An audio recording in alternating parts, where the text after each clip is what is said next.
Dali, rapaziada, tudo bem com vocês? Muito bem.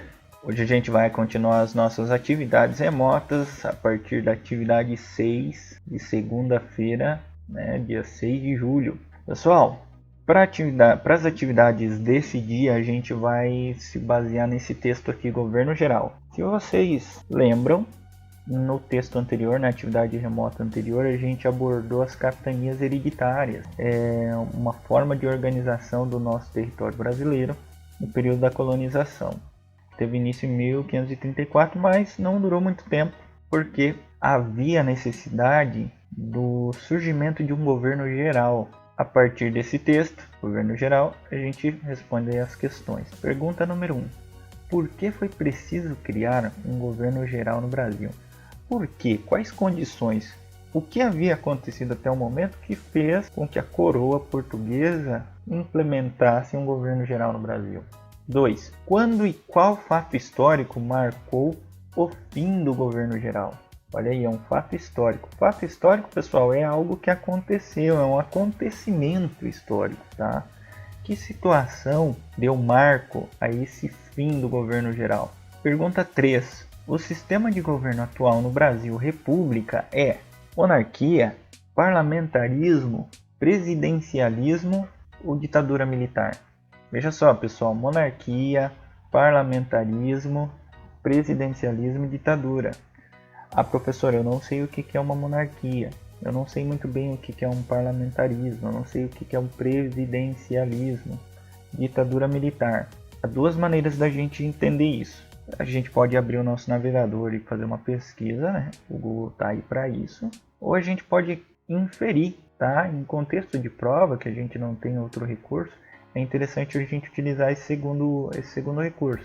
Veja, no Brasil a gente tem uma posição, um cargo político, cujo nome é bem parecido com um desses sistemas aqui, tá? Então a gente pode utilizá-lo para responder. Questão 4. Salvador foi a primeira capital brasileira. Pinte no mapa a imagem que representa a região brasileira onde se localiza essa cidade e escreva ao lado o nome da região. Veja que no mapinha nós temos uma região. Qual que é o nome dessa região aqui, pessoal? É a região sudeste. Aqui nós temos a região sul. Letra B, né? Letra C é a região centro-oeste do Brasil. Letra D, região nordeste. E a letra E é a região norte. Salvador, que foi a primeira capital brasileira, ela está localizada em que estado? Certo? E esse estado está localizado em que região?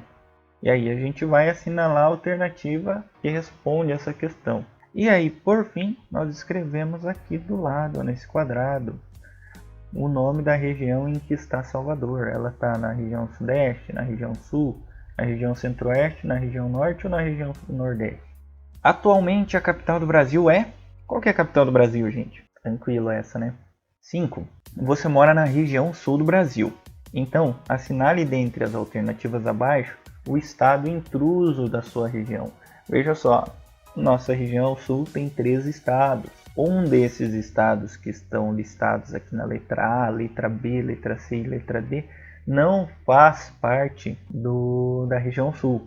Que estado é esse? Qual que é o intruso? Alternativa A, Paraná.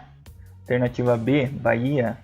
C, Rio Grande do Sul. Ou D, Santa Catarina. Pergunta 6. Observe o mapa das regiões e escreva o nome de cada uma delas. A letra I, vou escrever o nome da região aqui do lado. Letra B, o nome da região. E assim por diante. Letra A, o nome da região. Letra D, o nome da região. E a letra C, o nome da região. De acordo com o mapa que nós tivemos acesso aqui na questão 4. Na sequência, nós vamos para a atividade 7 de terça-feira. No primeiro momento, a gente tem que fazer uma leitura silenciosa e depois a gente vai ler para alguém da família. Então, olha aqui o título do texto: Atletas em miniatura. E aí nós temos um subtítulo: As células que não param de se exercitar. Olha só que interessante. Eu tenho no título Atletas em miniatura, o desenhinho, né? E embaixo as células que não param de se exercitar. Então, se eu perguntar para vocês, quem são essas atletas em miniatura? a gente já consegue mais ou menos adivinhar ali, a gente já consegue mais ou menos inferir, a gente já consegue, né, relacionar.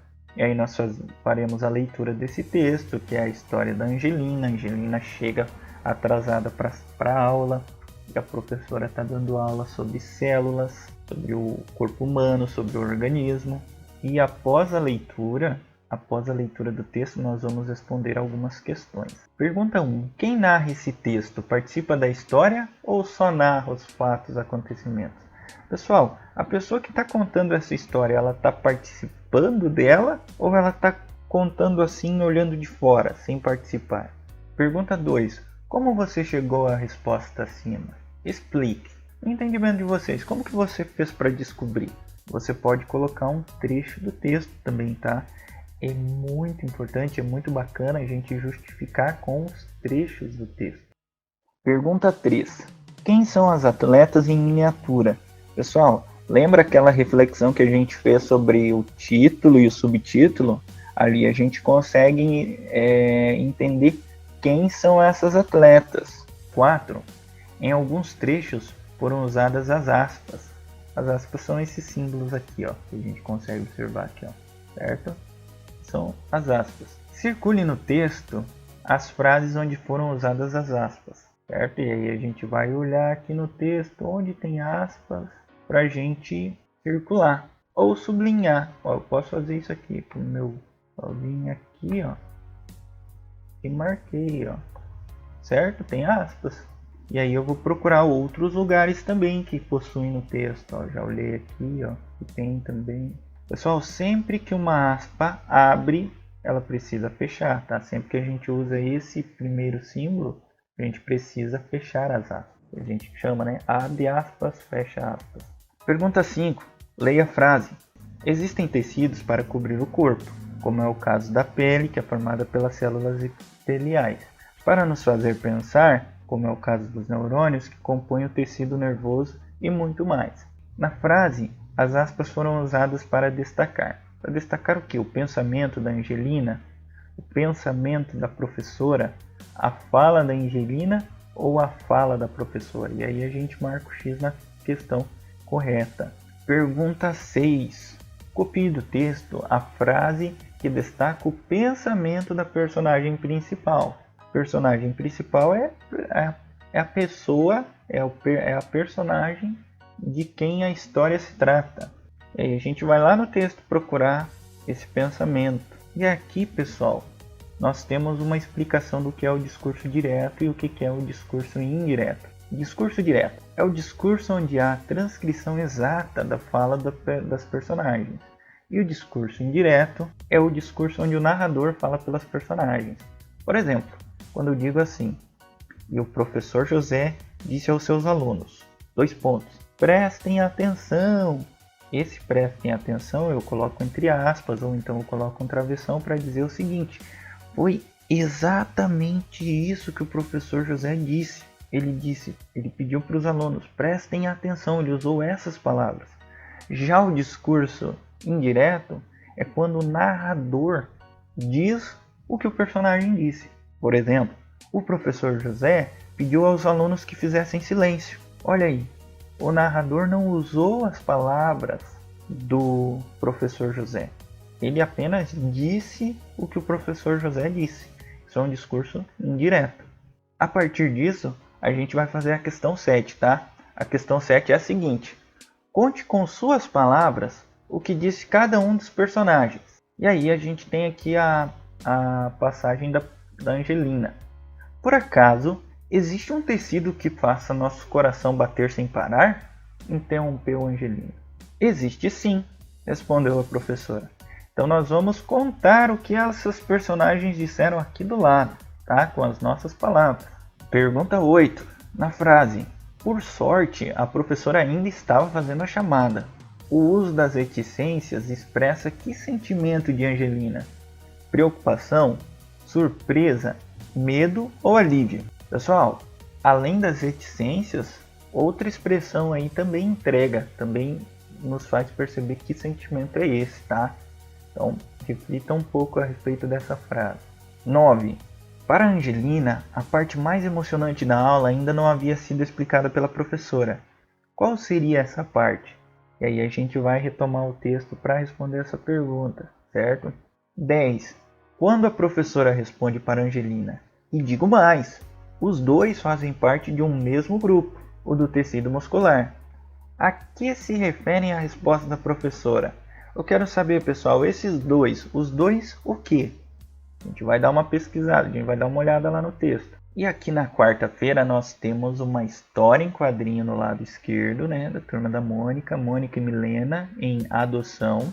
A gente vê a história e depois nós respondemos as perguntas ao lado. Pergunta número 1. Nas histórias em quadrinhos também há discurso direto, ou seja, a fala, conversa entre os personagens. Onde ficam as falas das personagens? Pessoal, onde que a gente nota as falas dos personagens? Elas estão aparentes nos quadrinhos, né? Letra B. Tire uma das falas da Milena do balãozinho e transcreva-a na linha. Não esqueça de usar a pontuação adequada. Pessoal, o que a gente vai fazer nessa pergunta B é pegar uma das falas da Milena e escrever aqui na letra B, certo? Respeitando a pontuação. Seja vírgula, ponto final, ponto de exclamação, o que for que tiver. Pergunta C. Qual a pontuação você teve que usar ao copiar a fala da Milena, tirando a do balãozinho? A professora esqueceu de mencionar. Toda vez que a gente vai transcrever uma fala de personagem, a gente tem duas formas de fazer isso. A primeira delas por meio das aspas, que a gente viu no texto anterior, e a segunda é por meio do travessão, tá? A fala de personagens, eles são marcados por um travessão ou pelo uso das aspas. Então, olha aqui. Qual a pontuação você teve que usar ao copiar a fala da Milena, tirando a do balãozinho? Então, além dos sinais de pontuação que já aparecem no meio da fala dela, também tem essas duas, tá? Letra D. Leia a frase de Milena. A minha mãe tem um coração de ouro. O que quer dizer uma pessoa ter um coração de ouro? Pessoal, o que significa essa expressão? Quando a gente diz, nossa, ele tem um coração de ouro. Pergunta 2. Complete as frases com os pronomes que estão entre os parênteses. E aí a gente vai completar essa primeira frase com nós ou ela. Vamos pensar. Letra A. Como fica melhor? Nós já conseguiu lar para um monte de gatos e cachorros. Ou ela já conseguiu lar para um monte de gatos e cachorros. A gente vai colocar aquele que fica melhor. Letra B. Nem pra e nem pra você. Qual que fica melhor? Nem pra ele ou nem pra nós? Letra C. Eu resgata animais de rua e coloca para adoção. Ela resgata animais de rua e coloca para adoção. D. Todos tu deveríamos ajudar a cuidar melhor dos animais.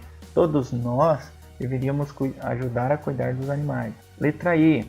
Quando eu crescer, quero seguir o exemplo da mãe da história. Quando nós crescer, quero seguir o exemplo da mãe da história. E aí a gente vai colocar aqui aquele que melhor se encaixa. Pergunta 3. Escreva 2 adjetivos para cada personagem da história em quadrinhos. Vamos dar uma olhadinha lá o que é adjetivos. A gente tem um lembrete aqui do lado. Adjetivo, palavra ou expressão que indica a característica, a qualidade, o estado ou aparência dos seres nomeados pelo substantivo. Ou seja, como eu vejo a Mônica. Como a Mônica é? Eu preciso de 2 características dela. A gente vai escrever aqui do ladinho. Da mesma forma, Milena. 2 características para a mãe. 2 características para o Cebolinha. E 2 características para o Sansão. Pessoal, essas são as atividades do vídeo de hoje. É isso. Eu espero que vocês tenham compreendido. Qualquer coisa, vocês sabem onde podem me localizar. Mandem uma mensagem e a gente conversa um pouco mais. Fiquem todos bem, cuidem-se e até mais.